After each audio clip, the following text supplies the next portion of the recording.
Coronavirus, la pandemia. ¿Cuáles son los síntomas? ¿Cómo se transmite? ¿Qué puedo hacer para protegerme y prevenir la propagación de la enfermedad? Nuevo padecimiento que ha encendido las alarmas de los sistemas de salud. Coronavirus, la pandemia. ¿Qué tal? ¿Cómo está? Bienvenidos a este Coronavirus, la pandemia, sábado 31 de octubre del año 2020, un año que ha sido totalmente distinto. Este día vamos a tener en esta emisión número 244 de Coronavirus, la pandemia, un programa muy especial con todo lo que hemos revisado a lo largo de la semana, pero también con los rebrotes que se han dado ya en Europa. Este día también vamos a decirles muchas gracias a todas las emisoras que prestan su señal en más de 30 emisoras, canales de televisión pública en América Latina y en México. Y nosotros le dejamos nuestro medio de contacto, nos puede ubicar como Canal 44 TV en Facebook, en Twitter, y dejamos una línea de comunicación para que usted nos haga preguntas, para que también nos haga comentarios, incluso quejas, en el 33 22 42 06 90. Vamos primero, como todos los días, hasta Ginebra, Suiza, donde Isabel Saco nos va a contar qué es lo que ha sucedido en las últimas horas allá en la sede de la Organización Mundial de la Salud. Adelante, Isabel. Hola, ¿qué tal? Buenos días, Omar. Buenos días a todo el auditorio de Canal 44. Los casos globales de COVID-19 han superado hoy los 44 millones, 235.000 más que en la jornada anterior. América está a punto de superar los 20 millones de contagios y Europa los 10 millones, según los datos de la Organización Mundial de la Salud. Las dos regiones, junto al sur de Asia, que ha rebasado los 9 millones de casos, concentran casi el 90% de los positivos confirmados en todo el mundo. Los fallecidos en la pandemia son 1.167.000, más de la mitad de ellos reportados en América, donde 627.000 personas han muerto por COVID-19, mientras que en Europa los muertos suman 270.000.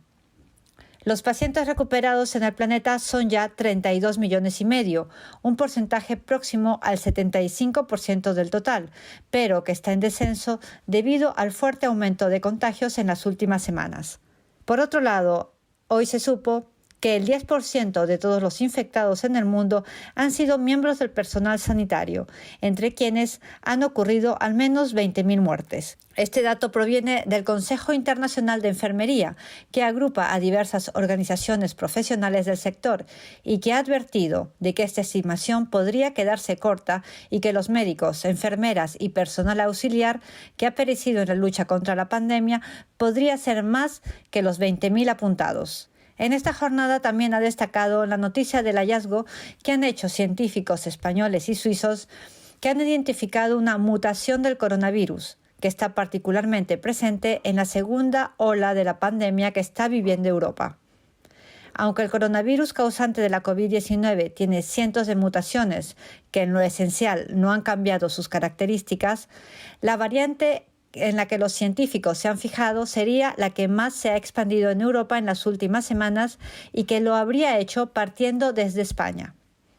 La relajación de las restricciones de viaje en enero y el hecho de que España sea un importante destino turístico facilitaron la expansión de esta variante del genoma del virus, según ha dicho la Universidad Suiza de Basilea, que ha realizado el estudio en colaboración con la Escuela Politécnica Federal de Zúrich y el consorcio español SecCovid Spain, liderado por el Centro Superior de Investigaciones Científicas.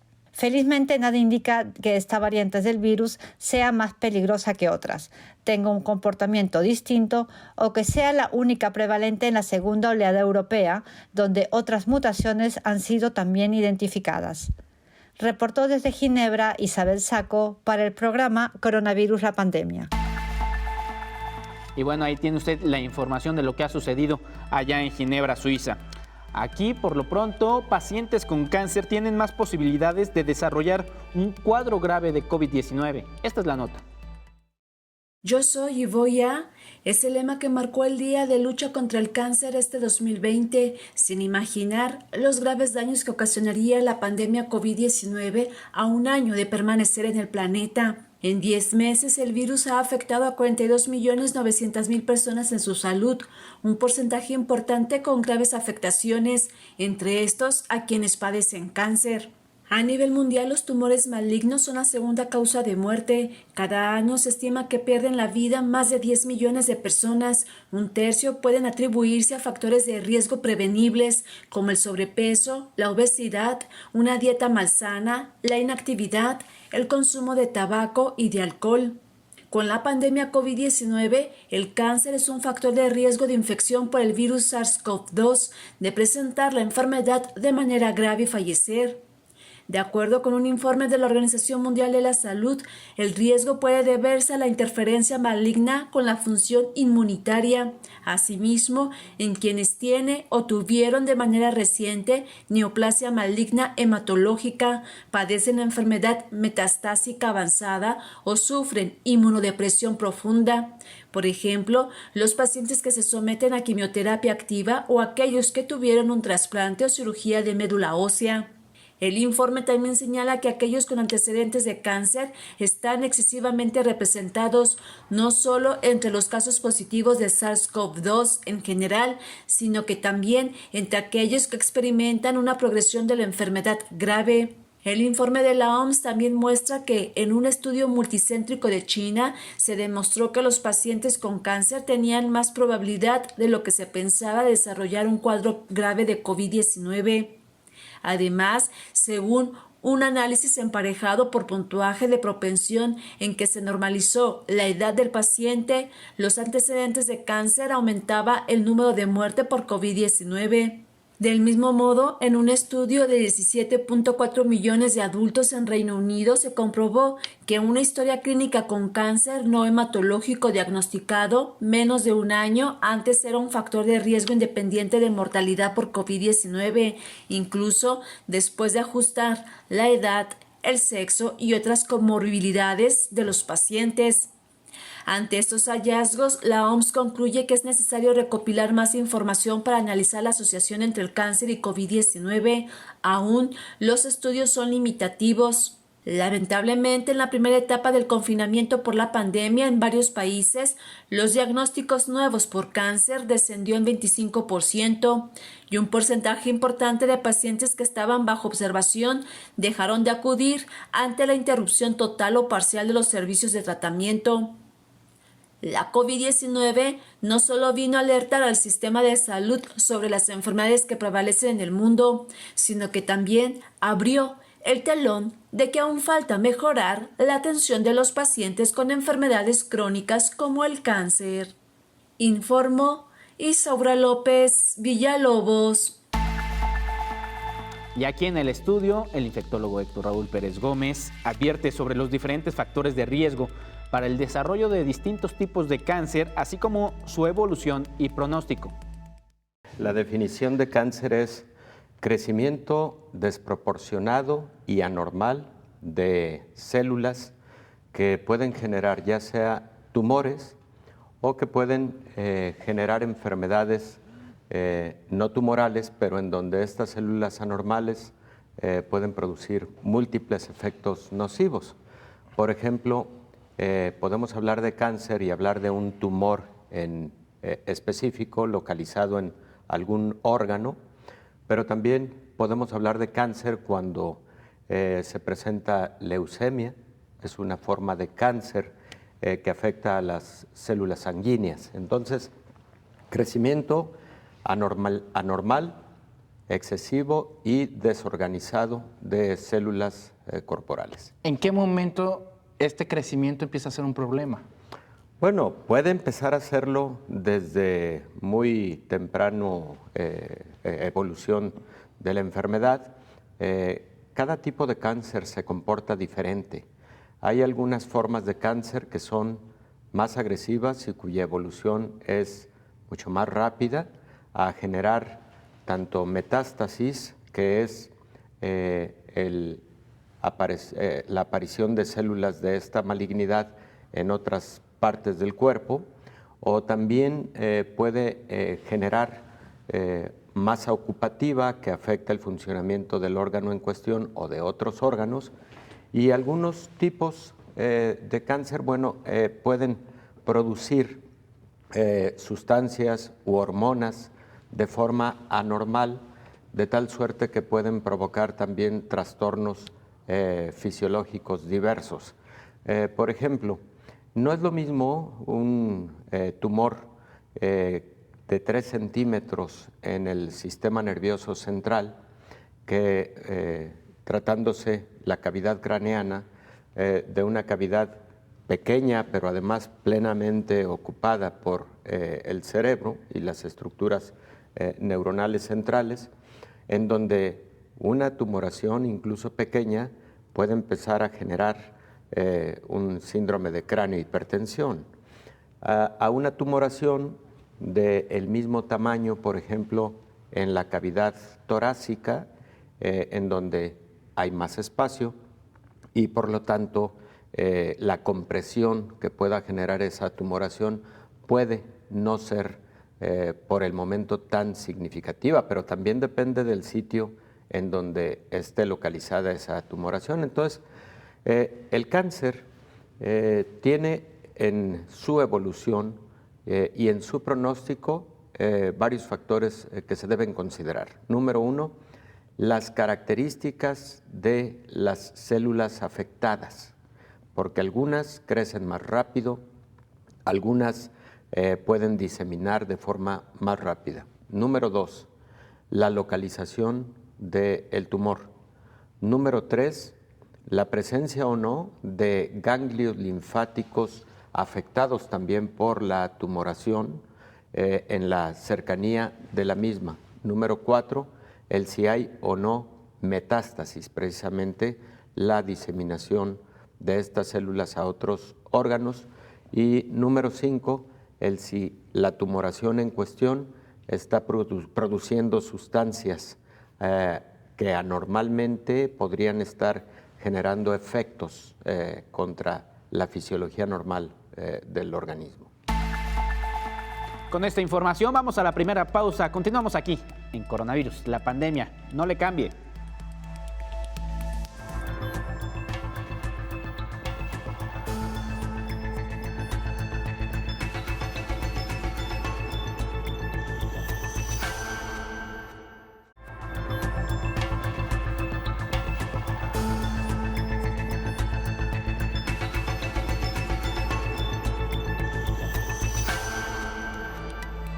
Muchas gracias por continuar con nosotros en este programa especializado en ciencia y tecnología de la salud para tratar de encontrar las respuestas que nos ha dejado la COVID-19 ante las preguntas que nos ha dejado esta enfermedad provocada por el virus del SARS-CoV-2.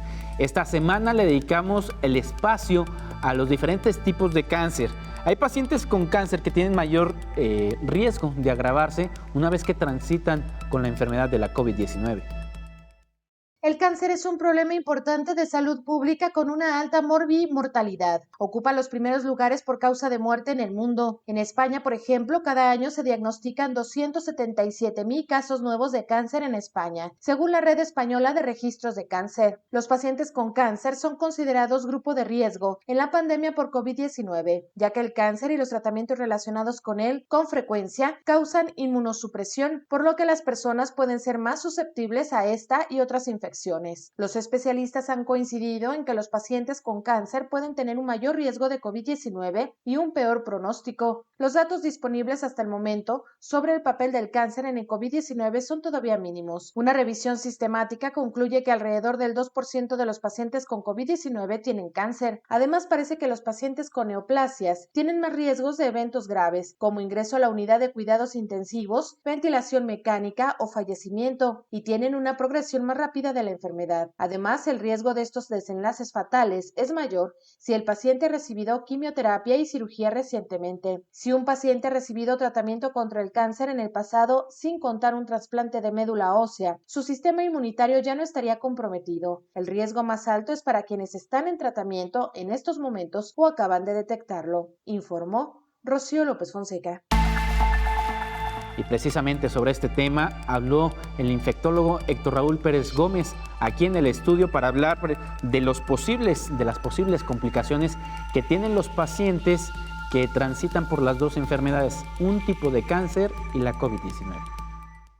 Las casuísticas que tenemos reportadas en la literatura mundial nos hablan de que alrededor del 2 al 4% de los pacientes con COVID grave y crítico tienen como patología preexistente algún tipo de cáncer, algún tipo de malignidad, entre el 2 y el 4%. También estas casuísticas han demostrado que el tener cáncer como enfermedad preexistente sí representa un riesgo mayor de letalidad, más o menos en una proporción de un riesgo incrementado del 50% con respecto a otros pacientes sin malignidad. El paciente con una malignidad, si esta es pulmonar, evidentemente, al tener una complicación pulmonar por COVID-19, se puede incrementar el riesgo de falla respiratoria de forma más temprana, y al incrementarse este riesgo de falla respiratoria más temprana, el paciente pues, puede requerir de manera también más rápida intubación endotraqueal y asistencia ventilatoria mecánica. Cuando el cáncer está localizado en otro sitio, posiblemente el atender las dos patologías podría llevar al éxito terapéutico de COVID. Evidentemente el tratamiento de cáncer habitualmente es un tratamiento prolongado y bueno, podría en su momento la atención urgente de la fase aguda de COVID también generar algo de retraso en la atención del paciente que está siendo atendido por una malignidad. Por ejemplo, podría darse el caso de un paciente que tiene ciclos de radioterapia o sesiones, no ciclos, sesiones de radioterapia por motivo de alguna de estas malignidades y posiblemente por motivos de un COVID grave en ese momento, pues esas sesiones de radioterapia podrían tener que diferirse un poco a estar en mejores condiciones por motivo de COVID. Pero también, por ejemplo, tenemos la situación de que muchos pacientes con cáncer reciben fármacos que son inmunoterapia y algunos de ellos son inmunosupresores. Reducen al sistema inmune, a las capacidades del sistema inmune, sobre todo celular, una sección del sistema inmune. Y eso, por supuesto que puede afectar a la evolución del COVID-19 y puede afectar de igual manera el tipo de COVID que el paciente puede presentar, por ejemplo, grave o COVID crítico. Por ejemplo, algunos tipos de cáncer se pueden presentar en estadios que van del 1 al 4. Evidentemente, el estadio 4 es un estadio de mayor riesgo comparativo con los estadios tempranos, y esto depende de si el cáncer está localizado solamente a un órgano, el tamaño del tumor, si hay afectación de ganglios en la cercanía del tumor y eventualmente si existen metástasis a otros órganos y sistemas. Entonces, de esa manera se va clasificando por etapas el cáncer. ¿Cuándo es un cáncer grave? Cuando está en una etapa 4, por ejemplo, ¿no? Si habláramos del cáncer de mama, el cáncer de mama tiene 5 estadios, el estadio 0, 1, 2, 3 y 4, y el cuarto pues, es el más grave porque es cuando existe metástasis, por ejemplo, de la enfermedad.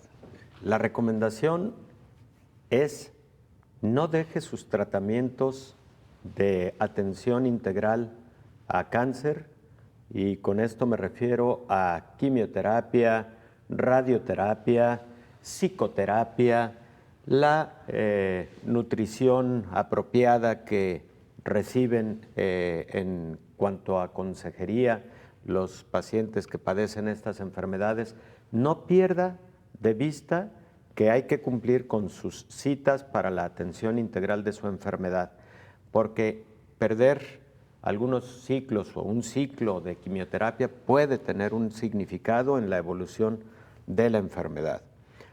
Pero número 2, esto se lo estamos diciendo a los pacientes y a sus familiares, pero también hay que decirle a los sistemas de salud lo que en su momento también el director de la Organización Mundial de la Salud hace aproximadamente 2 meses y medio señaló con mucha puntualidad.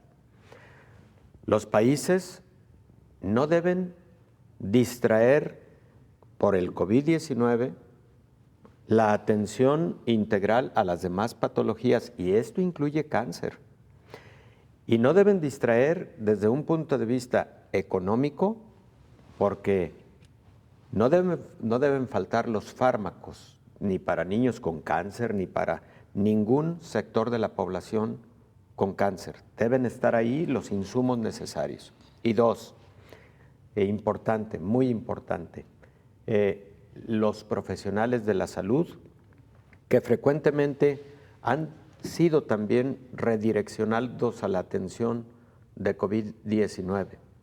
Tiene que haber ahí un punto de equilibrio para que la atención a las demás enfermedades, ahorita estamos hablando de cáncer, pero igual diabetes, hipertensión, enfermedad cardiovascular, etcétera, deben seguir siendo atendidas de manera óptima por los sistemas de salud. Entonces, que los usuarios, que los pacientes con las medidas apropiadas acudan a sus citas siguiendo los protocolos de las diferentes instituciones de salud, perfectamente utilizando cubrebocas, etcétera, pero también los sistemas de salud que deben hacer el esfuerzo de que no falte nada para las demás patologías.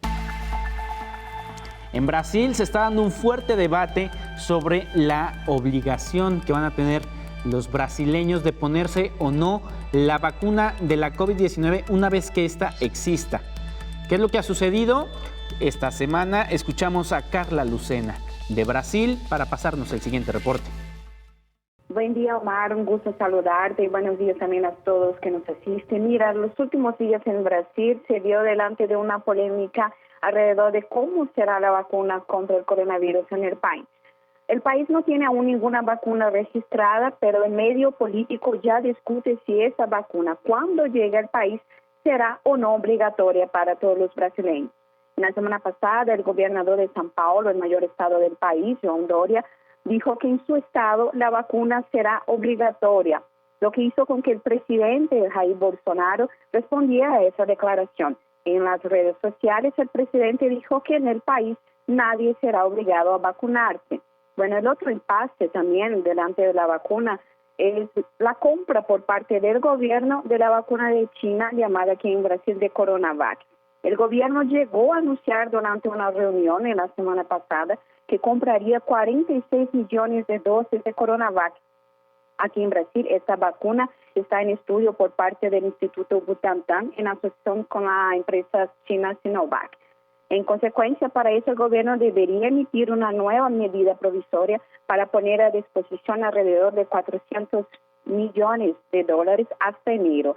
Al igual que las otras vacunas probadas en Brasil, Coronavac se encuentra en la fase de prueba y su eficacia aún no se ha aprobado antes que la Agencia Nacional de Vigilancia Sanitaria publique su uso. De esos ensayos clínicos se encuentra en la fase 3 de Coronavac, el más avanzado en humanos. El segundo dato más reciente, la inmunización tiene los mejores resultados de seguridad de todos los participantes en la prueba. Los datos de eficiencia deberán salir en diciembre.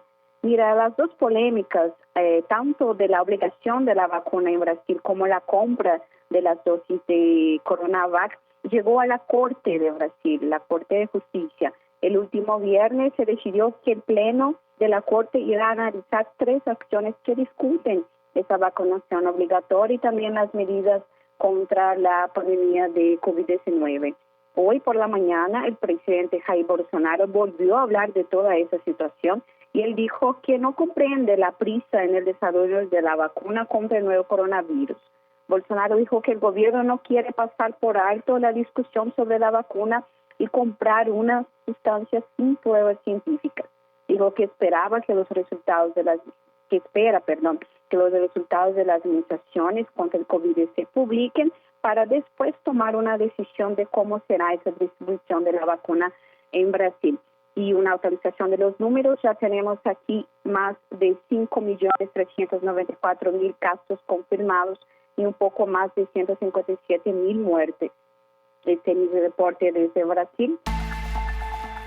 Pues ahí tiene usted la información de lo que está ocurriendo allá en el país gobernado por Jair Bolsonaro. Vamos a una pausa y regresamos aquí a Coronavirus, la pandemia.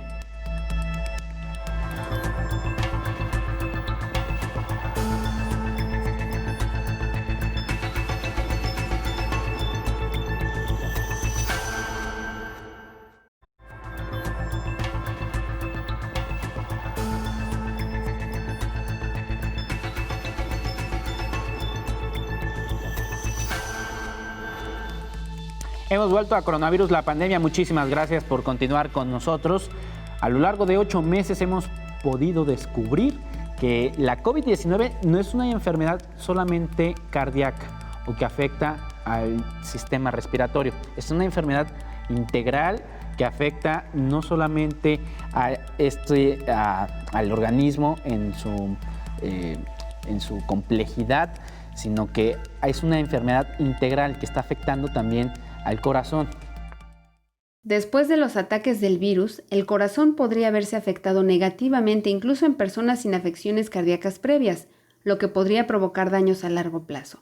Sumado a que las personas con enfermedades cardíacas tienen mayor riesgo de muerte y desarrollar enfermedades graves, además del miedo al virus que ha provocado una fuerte disminución en las visitas al hospital, se convirtieron en la tormenta perfecta, advirtió la Federación Mundial del Corazón.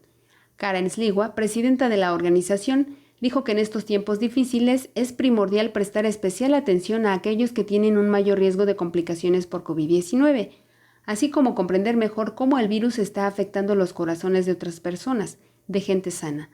Las enfermedades cardiovasculares tienen muchas causas, desde fumar hasta diabetes, hipertensión arterial, obesidad y contaminación del aire. Para comprender mejor la relación entre la enfermedad cardiovascular y la COVID-19, esta organización emprendió un estudio global que tiene como objetivo describir mejor los resultados e identificar los factores de riesgo cardiovascular asociados a complicaciones graves y muerte en pacientes hospitalizados con COVID-19.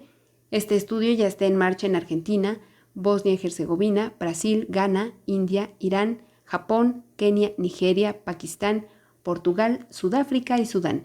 Se espera que se publiquen los datos preliminares a fin de 2020, informó Elizabeth Ortiz. Y bueno, no solo en materia cardíaca y respiratoria, sino también hay otros daños que está generando la COVID-19. Por ejemplo, los daños renales y los daños cardiovasculares. De eso habló precisamente el doctor Héctor Raúl Pérez Gómez aquí en el estudio. Las estimaciones son 35% de la población adulta en México sufre hipertensión arterial y aproximadamente un 10% de la población en México tiene algún grado de daño renal. Esa es de entrada la magnitud del problema de estas dos enfermedades, que como tal no son una sola enfermedad, sino un conjunto de patologías que pueden llevar a hipertensión arterial o que pueden llevar a enfermedad renal. Si me preguntas cuáles son las enfermedades crónicas no transmisibles o crónico-degenerativas más frecuentes en México y en el mundo, te diría que en ese orden de frecuencia primero está hipertensión arterial, en segunda instancia está diabetes mellitus, en tercera se encuentra la enfermedad renal crónica y dentro de un marco común para muchas de estas enfermedades, la obesidad que constituye probablemente pues la madre de todas las enfermedades crónico-degenerativas. Una pandemia además, no. Una pandemia. La obesidad es una pandemia en el mundo. Las estimaciones son que aproximadamente el 40% de la población sufre por lo menos sobrepeso y de ahí en adelante obesidad y obesidad mórbida. Algunos países tienen un grave problema de obesidad. El caso de México es un caso verdaderamente lamentable porque hasta el 55% de la población tiene sobrepeso u obesidad, hasta el 55%. Y tenemos la prevalencia de obesidad más alta en el mundo, por ejemplo, en la edad pediátrica y la adolescencia. Esa es una realidad para nuestro querido país México, situación que como consecuencia ha llevado pues, a que cada vez más jóvenes tengan diabetes mellitus, tengan también hipertensión arterial, tengan algo que conocemos como síndrome metabólico, que es la conjunción de alteraciones hepáticas, alteraciones renales, hipertensión arterial, la presencia de colesterol elevado y que invariablemente va a llevar a mediano o largo plazo a complicaciones cardiovasculares o a diabetes, por ejemplo. El factor contribuyente a hipertensión arterial más común es la obesidad, pero también influye el tabaquismo, el sedentarismo, la alta ingesta de sodio o sal en la dieta y posiblemente en algún grado influyen aspectos genéticos. La hipertensión arterial forma parte de un complejo de patologías conocidas como enfermedad cardiovascular. Ahí es en donde está la hipertensión arterial, pero la enfermedad cardiovascular la forma también la enfermedad cerebrovascular y la enfermedad coronaria, que es el daño en estas arterias que son las que le dan sangre al corazón. Y en ese sentido, la enfermedad coronaria es la que puede llevar a los pacientes a lo que conocemos como angina de pecho, que es una antesala al infarto agudo del miocardio. Entonces, todo eso en conjunto se llama enfermedad cardiovascular. La estimación es 40% de la población adulta en México tiene alguna forma de enfermedad cardiovascular, 35% hipertensión arterial, que es la más frecuente de ellas. Para compararnos con otro país, por ejemplo, ¿40% es mucho, es poco? 40% es mucho. Hay países en donde la prevalencia de hipertensión arterial, por ejemplo, está en el orden del 18 a 22%, y el promedio mundial es precisamente entre 20 y 21%. Entonces, diría que estamos como 10 puntos porcentuales por arriba de la media mundial. Alimentación es factor número 1. La utilización de tabaco, el consumo de tabaco, definitivamente el consumo de dietas con alto contenido de grasas y con alto contenido de sodio. Alimentos procesados, digamos. Sedentarismo, claro.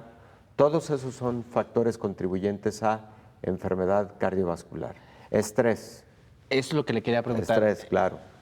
Por ejemplo, la excitación de esta glándula que produce la cortisona, claro. ¿Ahí qué es lo que está ocurriendo con el estrés? Bueno, el estrés genera una serie de cascadas fisiopatológicas en el organismo que efectivamente libera sustancias que pueden tener acción sobre los vasos sanguíneos, particularmente vasoconstricción permanente en los vasos sanguíneos, lo cual puede llevar a hipertensión arterial. Tú pusiste un ejemplo muy claro que está perfectamente estudiado desde hace décadas en la literatura mundial científica, que es, por ejemplo, los niveles elevados de cortisol y que se presentan en personas con estrés crónico.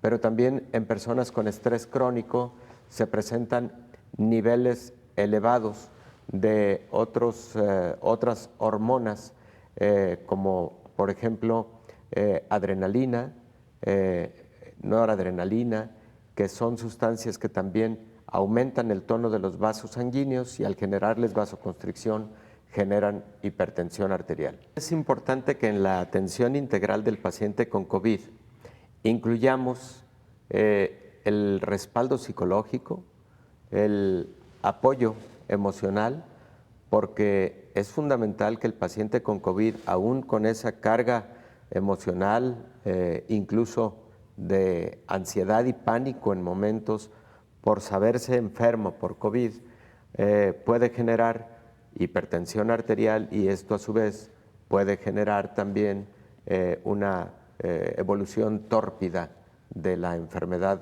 por SARS-CoV-2.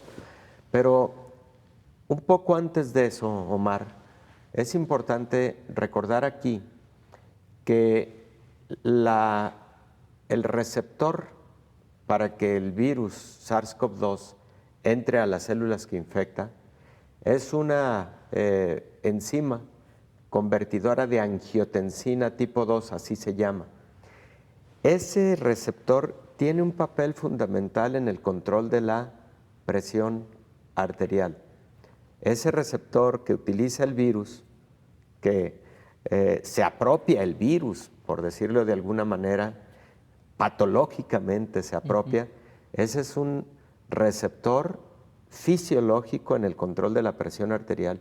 Cuando el virus llega y se apropia de él, eso puede generar descontrol en los niveles de presión arterial de los pacientes y muchos pacientes críticos con COVID-19 pueden llegar a presentar hipertensiones arteriales de muy difícil control. 10% de la población mexicana tiene algún grado de daño renal. Hay que señalar que el daño renal que habitualmente identifican las personas como enfermedad renal crónica o insuficiencia renal crónica, cuando los pacientes se encuentran ya en programas sustitutivos como por ejemplo hemodiálisis o diálisis peritoneal ambulatoria continua o aquellos pacientes que van a un trasplante renal, esa es la fase más avanzada de la enfermedad renal crónica. Antes de esa fase hay varias fases de la enfermedad renal. Entonces, cuando hablamos de que el 10% de los mexicanos, y esto significa 1.300.000 personas aproximadamente, estamos hablando de todo ese espectro, desde los leves hasta los avanzados.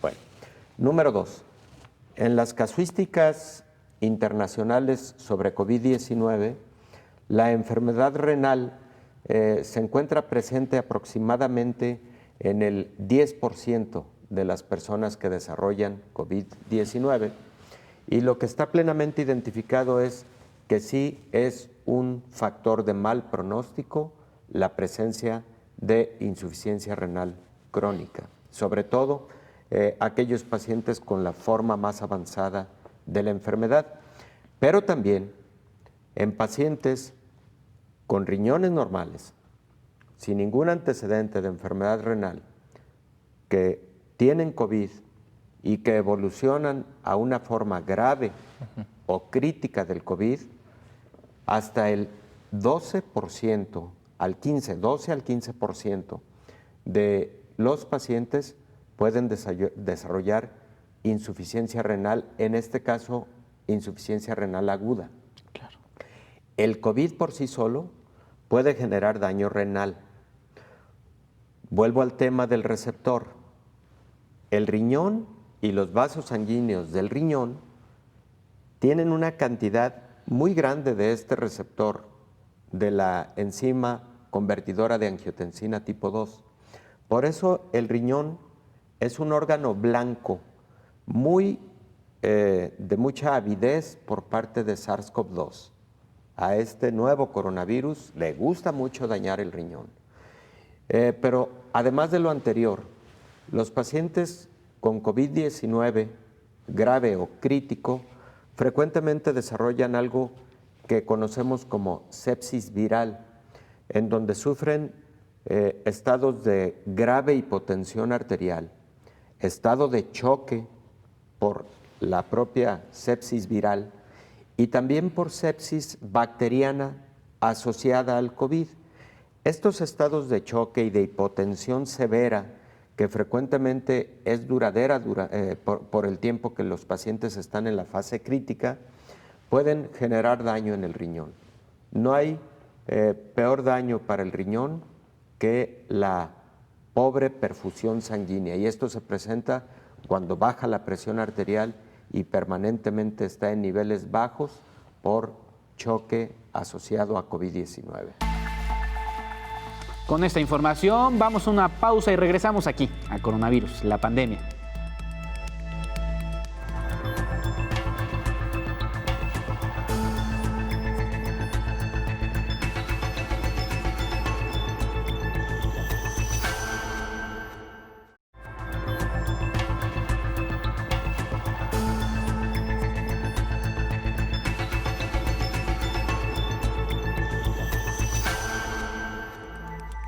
Y para hablar de las afectaciones cardiovasculares que deja la COVID-19, esta nota que viene a continuación habla precisamente de la evolución de los pacientes a quienes se les complican los cuadros por sus afectaciones cardíacas. Los pacientes con riesgo cardiovascular y renal previo se han identificado como especialmente vulnerables para una mayor morbimortalidad cuando sufren la COVID-19 y una proporción considerable de pacientes pueden desarrollar una lesión vascular en el contexto de la enfermedad que conlleva una mayor letalidad. Las complicaciones cardiovasculares y renales representan un problema y es probable que en un futuro próximo puedan suponer una amenaza para los pacientes que han sobrevivido a la COVID-19. La situación durante la pandemia y la incertidumbre de la época post-COVID-19 exige la intensificación en el control y seguimiento de la enfermedad cardiovascular y renal de los pacientes. La atención primaria constituye un nivel asistencial clave para el cuidado de la población con enfermedad cardiovascular. Del mismo modo, y ante este nuevo escenario sanitario, se requiere impulsar las medidas de prevención y control que emanen de los estudios actualmente en desarrollo encabezados por los organismos internacionales. Se ha determinado que una proporción considerable de pacientes puede desarrollar una lesión vascular en el contexto de la COVID-19, lo que conlleva un mayor riesgo de mortalidad hospitalaria. Las complicaciones cardiovasculares representan un problema y es probable que en un futuro próximo supongan una amenaza importante para los pacientes que han sobrevivido a la COVID, informó Rocío López Fonseca. Y a lo largo de la semana tuvimos oportunidad de hablar con el investigador del Departamento de Farmacología del CINVESTAB y del Instituto Politécnico Nacional, Carlos Hoyo, quien nos informó de los avances en los resultados de un nuevo fármaco para pacientes con COVID-19 en un estudio que está en su fase inicial y que podría comenzar a principios del siguiente año. La nitazoxanida originalmente es un fármaco que se desarrolló hace tiempo y es un antiparasitario de amplio espectro. Este antiparasitario ataca a la amiba, a la giardia y también a los helmintos, ¿no? Como la tenia. Y más recientemente se vio que también tiene efecto antiviral. Y entonces se ha usado también en el caso de la influenza y en otros virus. Y entonces, en el caso de nosotros pensamos utilizarlo combinado con otro fármaco para el tratamiento del COVID inicial. Cuando empieza el COVID, es importante en ese momento empezar a atacar al virus de manera de bajar la carga viral. Y de esa manera se impide que se vuelva más complicada la enfermedad del corona. El otro fármaco que vamos a usar se llama favipiravir. El favipiravir originalmente fue desarrollado en Japón y también se trabajó bastante en Rusia. De hecho, Rusia está haciendo mucha propaganda con el favipiravir. Y de hecho, en México parece que ya va a llegar el favipiravir no está en México, la nitazoxanida ya está en México, y en el caso del favipiravir se espera que alguna compañía lo quiera comercializar, lo quiera producir en México. En el caso de la nitazoxanida, quisiera preguntarle cuáles son los resultados que ha presentado este estudio que ustedes están realizando. Bueno, nuestro estudio todavía no empieza. Nuestro estudio se va a iniciar apenas el año que entra. Pero la nitazoxanida, recientemente apareció un trabajo en Brasil. En Brasil se obtuvieron muy buenos resultados, de manera que ya se está empezando a usar en Brasil. Bueno, en México sí hay varias personas que ya la están usando contra el coronavirus. Ya hay varias personas. De hecho, por allí había un reporte de una niña belga que le dieron nitazoxanida. Aparentemente esta niña tenía COVID-19 y tuvieron muy buen resultado con esa niña. Y hay otras personas que también lo están usando en México. Pero hasta ahorita pero esos no son estudios formales, simplemente son usos que se ha estado haciendo en México. Claro. En el marco de su metodología, ¿cuántas personas están intentando englobar en este estudio y cuándo estarían formalmente aplicándolo? Sería un total de 120 pacientes, porque este es un estudio de fase 2. En la fase 2 no se usan demasiados pacientes, se usan relativamente pocos pacientes, ¿no? Entonces es un número adecuado para la fase 2. Y pensamos en iniciarlo a principios del año que entra. Estamos ahorita, de momento, estamos esperando apoyo económico para poder realizarlo a partir del año que entra. Es decir, ¿en este momento están recabando los fondos? Estamos esperando que nos resuelvan. Ahorita ya no, en cuanto a ese financiamiento, ya sometimos una propuesta y ahora nada más estamos esperando la resolución. La resolución se va a dar en diciembre. En diciembre ya nos dicen si tenemos el apoyo. Al mismo tiempo, sí estamos buscando apoyo de compañías farmacéuticas, que tal vez a algunas compañías farmacéuticas les interese participar. Estamos probando con varias. De hecho, algunas son compañías extranjeras. Y, bueno, en realidad, la mayor parte de las compañías son extranjeras, ¿no? Perfecto. Está conmigo aquí el doctor Héctor Raúl Pérez Gómez, que te quiere hacer una pregunta. Adelante, doctor. Sí, cómo no. Carlos, en el diseño del estudio, ¿será comparativo favipiravir contra nitazoxanida o van combinados? Porque parece que hay algunos ensayos clínicos en curso con los dos componentes en combinación. Y la otra pregunta es, favipiravir actúa inhibiendo la RNA polimerasa dependiente de RNA. ¿Cuál es el blanco terapéutico aparente de nitazoxanida? Bueno, el virus tiene una proteína que se llama la proteína N, que participa en la elaboración estructural del virus. Y ahí es donde actúa la nitazoxanida. Entonces, como son dos mecanismos diferentes, pensamos que por lo menos sean una interacción aditiva. Eso es lo menos que esperamos, ¿no? Tener una interacción aditiva.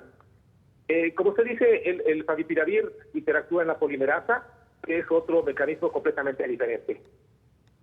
Entonces, van a ser en combinación, no van a ser comparativos favipiravir contra... No, en nuestros brazos del estudio sí hay uno donde se administra solamente nitazoxanida.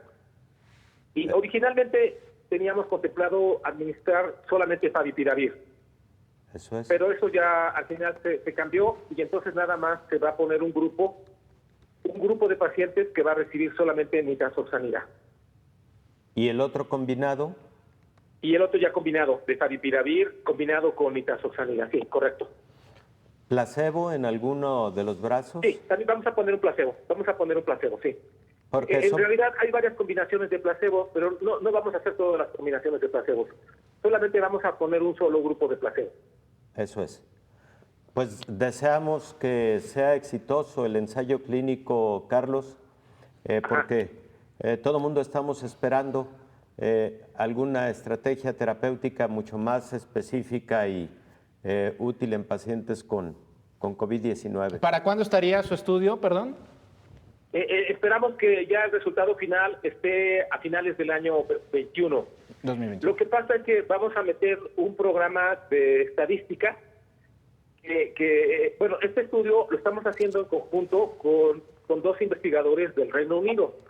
Uno de ellos está en Londres y el otro, que ha trabajado más con la nitazoxanida, él está en la Universidad de Liverpool.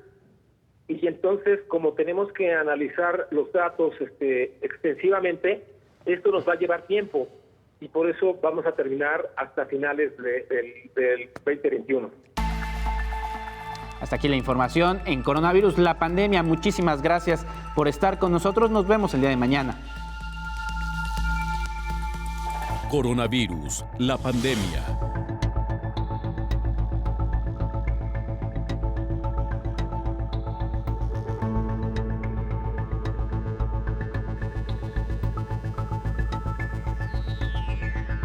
Coronavirus, la pandemia.